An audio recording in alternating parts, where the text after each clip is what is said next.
Welcome back to the Kroger 200, and boy, in the pits tonight, it has been wicked. That's Jake Lauder, the right front tire carrier on the 77 car. He had a cut nose and a broken toe after getting hit by Richard Johns as he came in, and then watch this hose snap, and it injures the foot of James Kerrigan, crew member for Josh Wise on the 22 car. For more on safety, just log on to ESPN.com. Your search word is safety. And there is Jake Lauder, the guy that got hurt, the cut nose, and he has taken the rest of the night off. And let's talk to Vince Welch right now. Vince, what's up? With Eddie Pardue, the crew chief for the 16, the leader, Greg Biffle. With all these yellows, I know you guys are thinking about whether you stay out, you come in. Can you hold them off, staying out? Wow, the 3 and 4 fusion's been pretty good, but we definitely need some long greens here. I think they might be as good as we are, maybe a little better on that short run. But Greg, he's up on the wheel. He's making that thing go, but we need a little bit longer green runs. Yeah, we'll keep an eye on that. And these guys are not coming in as long as they are in front. If they would happen to fall behind and a yellow comes out, maybe they come back. Marty? All right, thanks, Vince. As the drama continues to unfold, let's take a look at our Castrol lap leaders. You can see Eric Almirola has led the most laps, but that was in the first half of the race, 87 of them. Greg Biffle at 59 and counting. And you can see the rest of them there that have collected at least one lead lap. All right, the lights are out on the pace truck, which means we're going to be going back to green flag racing. It is Biffle, Edwards, Reutimann, Ron Hornaday, Eric Almirola. That's your top 5. We've got an 8th, 9th, and 10th of Brad Keselowski, Tim McCreadie, Cale Gale. Those 3 guys have never scored a top 10 finish in Busch Series action. Could they do it tonight? They're running 8th, 9th, and 10th right now. Like I said earlier, Reutimann is a little bit quicker, but boy, passing these guys is going to be tough. All right, as we watch this restart, we'll do it from the Ginn Resorts light ship. Here we go.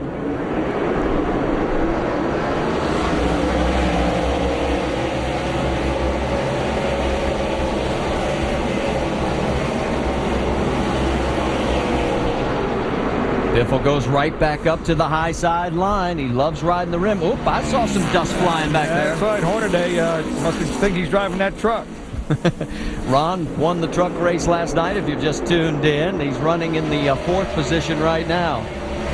And he did hit the wall last night, so he's figuring maybe he's working on the chassis setup. No, the wall wasn't the only thing he hit last night or tonight. That's the battle for 8th right now. McCreadie in the 21 car, and the 88, of course, that is Brad Keselowski. And this is the team, the 21 car, won this event last year, running right around the bottom, right where he's doing right now. Harder to run down there. It's flatter. Take a look. The battle for the race lead. Here comes Carl Edwards. Dislocated thumb and all. He's got the low line. High side goes to the 16. And he's off the wall again. This is the most fun part about IRP. If you're on the outside, you're just whistling around there. On the inside, you're going to get really close coming off of this corner. I can't tell you how many times we've seen Biffle touch that outside wall. He's done it again, but like the old Timex commercial, he's still ticking. Oh, yeah, he's not done yet. I mean, we're still on the green. And Edwards isn't letting up. What sore thumb? No, that's right. This is the most fun about racing here. You can jump on the outside, you can stay on the bottom. All right, if you're Reutimann, which way do you want to go here? I just missed the wreck. All right, the battle continues with 33 laps to go. On board again with Reutimann. Let's just listen in, see what happens here for about a lap. I mean, luckily these guys are teammates.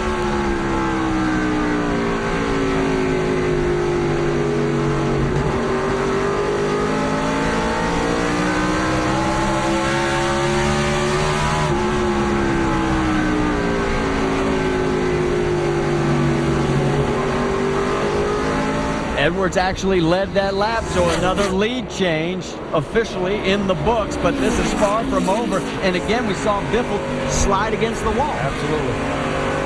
And Carl's, I'm not sure. I mean, he's going to have to. He's working really hard with a lot of discipline. The question I have for you is how many laps can he keep running that low line before his tires just start getting... No, you'll be fine. Okay. You won't have a problem. It's patience. Your patience wears out before your tires do. So credit goes to Goodyear, because there's a lot of tires you could put down there that they'd be gone by then. You're absolutely right. All right, 31 laps to go here at ORP, and it's still Biffle out in front, trying to snap a streak of 2 DNFs in a season in the Busch Series that he'd love to forget. Here comes Leffler. Leffler has fresher tires. Has 50 laps fresher tires. Here he is coming up underneath Hornaday. Yeah, that's about the battle for 4th. A little bit further back behind the front three. In fact, there is Leffler in the Great Clips 38 car. It's going to get real interesting because he has 40-lap fresher tires. Even though they weren't stickers, I think Reutimann says, I got to go. Yeah, I think Reutimann heard the word that Leffler's coming. That's right. And he says, you're right. It's time to put the hammer down. 29 laps to go. And we're lapping at the same pace we have all night, 23 and change. That's right. I mean, 2/10 off of the pole speed. Right now, you've got the manufacturer's battle with 2 Toyotas in the top 4 with Reutimann and Leffler. Can they come through and get Toyota their first win? Or does Ford take it with Biffle or Edwards? If those 2 guys weren't teammates, I think a Toyota's going to win this thing, but teammates might have to have a little bit of courtesy for each other. 27 laps to go. Let's go on board with Reutimann again. He's taking a look underneath.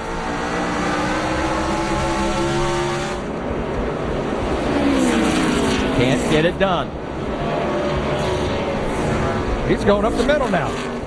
Now Carl has got his hands full with Reutimann. Reutimann has got him blocked out on the high side here. Reutimann's going to stay on the high side. Oh, and a little nudge there.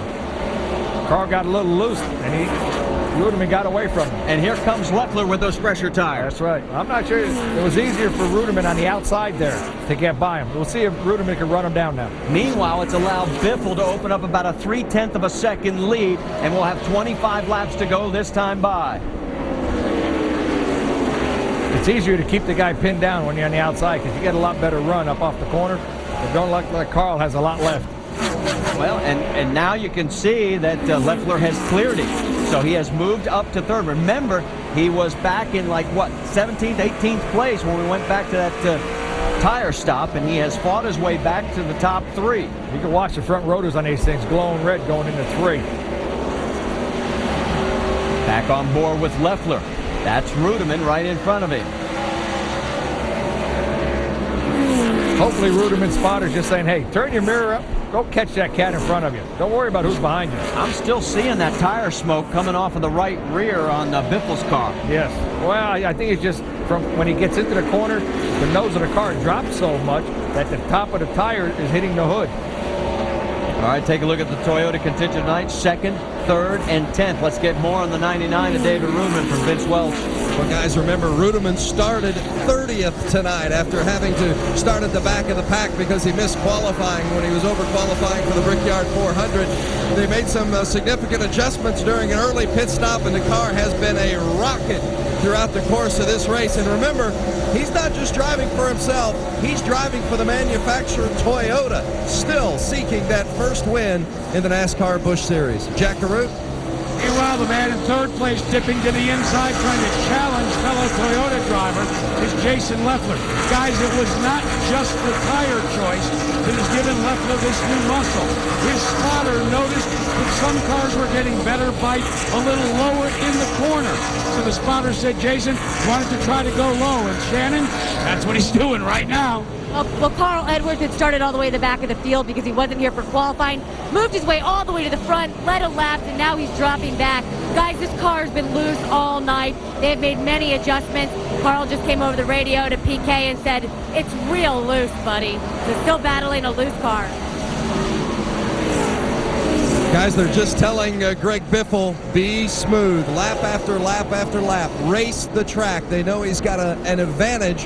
Right now, he's watching that rear view mirror. You saw the car shift a little bit as he came out of the turn, but they believe they've got a car that's going to be too tough to pass in these final laps, but he's got to hold on to it, and as they say, hit your marks, run your line every time. But he was not about to let lap traffic Eric McClure slow up his momentum. It almost caused him to start stepping out. Well, you know what I think Greg has done? I mean, here we got a battle for 2nd coming on.